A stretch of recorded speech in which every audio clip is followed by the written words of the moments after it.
Pertanyaan Pak, ini lagi dikaji denda 100.000 untuk sepeda yang keluar jalur di MH Tamrin dan sekitarnya ini.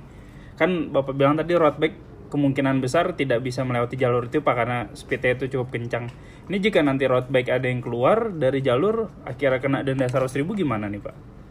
Lah artinya pertanyaan pemerintah menyiapkan nggak? Kalau kemudian ada jalur sepeda yang disiapkan, kan gini, pemerintah jangan juga kacamata kuda kemudian menyamaratakan itu. Ada pokoknya yang penting sudah ada jalur sepeda. Apakah jalur sepeda itu bisa dilalui atau tidak? Terus kemudian itu sudah cukup, nggak bisa seperti itu. Contoh umpamanya, sekarang pertanyaannya, kalau ada McLaren yang lewat di jalur MH Tamrin yang kecepatan tinggi di denda nggak? Ada moge yang kemudian menggunakan lewat di jalan sana di denda kan? Kan nggak juga kan? Karena itu juga hak mereka tentunya. Mereka juga bayar pajak tentunya. Nah, kemudian kalau kemudian tujuannya untuk menertibkan itu, ya siapkan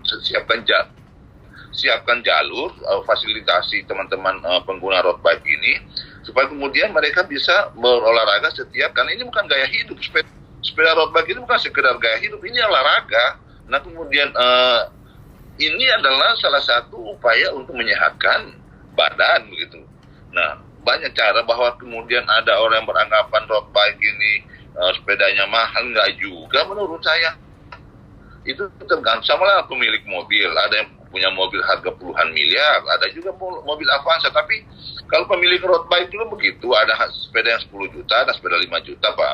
Dan kemudian ada yang punya sepeda 200 juta. Tapi di antara mereka itu nggak ada batasan sosial. Yang membatasi itu kemampuan dan kenyamanan masing-masing gitu.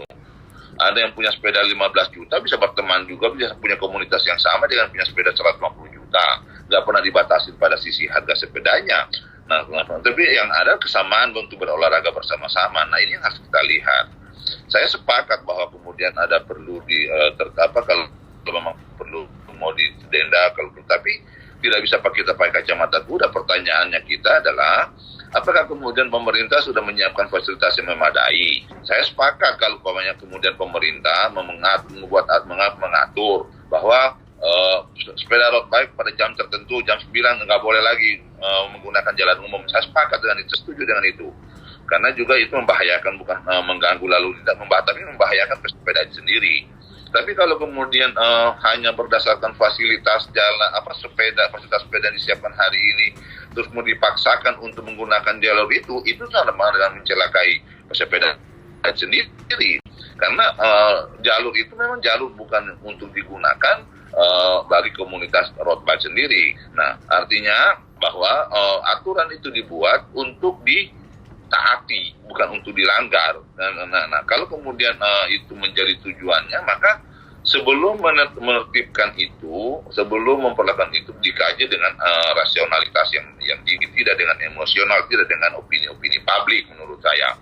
Nah, artinya bahwa saya sepakat, saya menyarankan kepada pemerintah sepakat untuk memberikan denda kepada pengguna road bike siapapun, bukan cuma hanya pengguna road bike, siapapun pengguna jalan raya yang kemudian melanggar aturan itu perlu diberikan sanksi, entah sanksi denda atau apapun sanksinya, itu perlu untuk diberikan sanksi. Tapi tentunya kita tidak bisa pakai kacamata kuda. Yang sampai hari ini yang kita bisa beri masukan, karena di dalam kota belum ada fasilitas yang disiapkan yang permanen, maka yang lebih masuk akal itu adalah membatasi jamnya.